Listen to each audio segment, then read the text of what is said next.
सब यहाँ રાષ્ટ્રવ્યાપી ઉજવણી વડાપ્રધાન શ્રી મોદી સાહેબના માર્ગદર્શનમાં થઈ રહી છે। આ ગીત બંકિમચંદ્ર ચટ્ટોપાધ્યાયજી દ્વારા આનંદ મંથ નવલકથામાં પહેલીવાર પ્રકાશિત થયું હતું।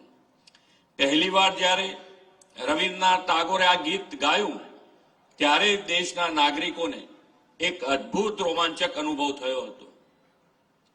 વંદે માતરમ માત્ર એક ગીત નથી, એ તો ભારતના આત્માનો નાદ છે।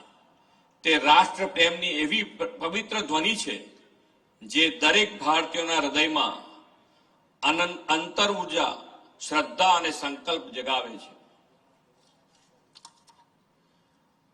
આ એવો ક્રાંતિકારી મંત્ર છે કે જેને બોલતા જ 140 કરોડ ભારતીયોના હૃદયના તાર રણઝણી ઉઠે છે અને માતૃભૂમિ પ્રત્યે વંદનનો ભાવ સમર્પણમાં પરિવર્તિત થાય છે।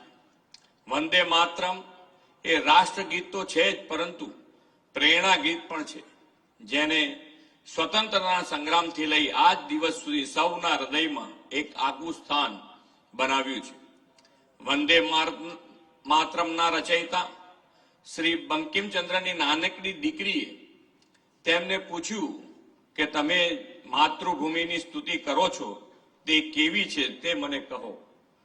ત્યારે તેમણે જવાબ આપ્યો। તેમણે વંદે માતરમ ગાનની રચના કરીને કહ્યું કે આ હરિયાળી, ફળદ્રુપ, સૌને પોષણ આપનારી, નીલવર્ણો ખેતરો ધરાવતી સુખદાયીની ભારત ભૂમિ જે નદીઓ અને સરોવરથી વ્યાપ્ત છે। ભારતના પ્રથમ રાષ્ટ્રપતિ ડોક્ટર રાજેન્દ્ર પ્રસાદે 1950માં વંદે માતરમને રાષ્ટ્રગીતનો દરજ્જો આપ્યો। આજે પણ જ્યારે વંદે માતરમ ગવાય કે તેને સાંભળીએ ત્યારે માતૃભક્તિ અને મા ભારતીની આરાધનાનો ભાવ ઉભો થાય છે। વડાપ્રધાન શ્રી મોદી સાહેબના શબ્દોમાં કહીએ તો વંદે માતરમ એ આપણી આન, બાન અને શાન છે। વંદે માતરમ શબ્દો નથી, પરંતુ આપણી આઝાદીનો ધબકાર છે। વંદે માતરમ એ વિકાસનો રાજમાર્ગ છે, સંકલ્પિત રાષ્ટ્ર જીવનનો મહામાર્ગ છે। આદરણીય વડાપ્રધાન શ્રી નરેન્દ્રભાઈ મોદી તમ હિ પ્રાણ શરીરે એમ કહીને પ્રત્યેક શ્વાસમાં ભારતી માટે સમર્પિત રહીને એક આદર્શ જીવન જીવવાનું ઉદાહરણ સમગ્ર દેશવાસીઓને આપી રહ્યા છે। વંદે માતરમ ગીતમાં મા ભારતીની જે કલ્પના કરવામાં આવી છે તે સુજલામ સુફલામ સાથેની દરેક વાતને સાકાર કરવા માટે આદરણીય નરેન્દ્રભાઈએ તમામ પગલાં લીધા છે। ગુજરાતમાં પંચામૃત શક્તિની વાત હોય, કન્યા કેળવણીની વાત હોય કે પછી ગરીબ વંચિતોનું કલ્યાણ હોય, સૌનો વિકાસ અને સુખ સમૃદ્ધિની ભાવના વંદે માતરમમાં રહી છે। વડાપ્રધાનશ્રીના પ્રયાસોથી ફરી એકવાર આ વંદે માતરમ ગીતના શબ્દોને જીવવાની પ્રેરણા આપણને મળી છે। આ પ્રેરણા દ્વારા આપણે સૌ સ્વદેશીને બળ આપતા આત્મનિર્ભર ભારત બનાવવાની દિશામાં આગળ વધીએ।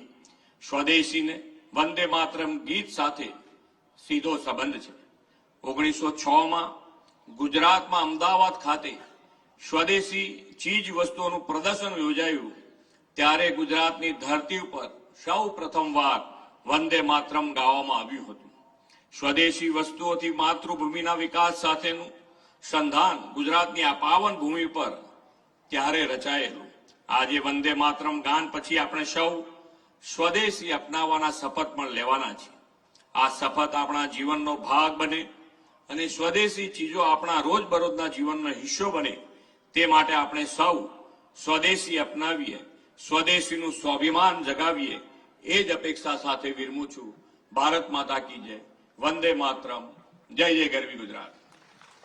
ખૂબ ખૂબ આભાર ગુજરાત રાજ્યના માનનીય મુખ્યમંત્રી શ્રીમાન ભૂપેન્દ્રભાઈ પટેલ। આપના ઉર્જા સભર સંબોધન માટે અમે ખૂબ તાળીઓની ગુંજ સાથે આભાર વ્યક્ત કરીએ છીએ અને હવે સમય આવ્યો છે રાષ્ટ્રગીત પ્રસ્તુત કરવાનો।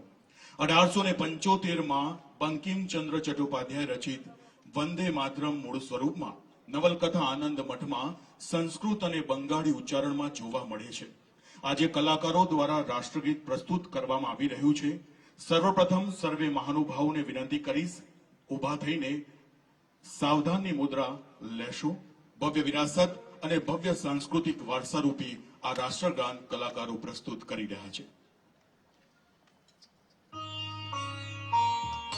वन्दे मातरम् वन्दे मातरम् सुजलां सुफलां मलयज शीतलां शस्यश्यामलां मातरं वन्दे मातरम् शुभ्रज्योत्स्ना पुलकितयामिनीं फुल्लकुसुमित द्रुमदलशोभिनीं सुहासिनीं सुमधुरभाषिणीं सुखदां वरदां मातरं वन्दे मातरम् सप्तकोटिकण्ठ कलकलनिनाद करले निसप्तकोटिभुजै धृतखर करवाले अबला केनो मां एतो बोले बहुबलधारिणीं नमामि तारिणीं रिपुदलवारिणीं मातरं वन्दे मातरम् तुम्हि विद्या तुम्हि धर्म तुम्हि हृदि तुम्हि मर्मा त्वं हि प्राणाः शरीरे बाहुते तुम्हि मा शक्ति हृदये तुम्हि मा भक्ति तुम्हारे प्रतिमा गणि मंदिरे मंदिरे वन्दे मातरम् त्वं हि दुर्गा दश प्रहरण धारिणी कमला कमल दल विहारिणी वाणी विद्या दायिनी नमामि त्वां नमामि कमलां अमलां अतुलां सुजलां सुफलां मातरम् वन्दे मातरम् श्यामलां सरलां सुस्मितां भूषितां धरणी मातरं वन्दे मातरम् वन्दे मातरम् વંદે માતરમ. બધાને પોતાની જગ્યા ઉપર જ ઉભા રહેવા વિનંતી છે. સ્વદેશી વસ્તુઓ સાથે સ્વદેશાભિમાન આ એક સિક્કાની બે બાજુ છે. એક મંત્ર વોકલ ફોર લોકલનો, એક પથ આત્મનિર્ભર ભારતનો અને એક લક્ષ્ય વિકસિત ભારતનું. ભારતને આત્મનિર્ભર અને સશક્ત બનાવવાના સ્વદેશી નારો અને સ્વદેશાભિમાન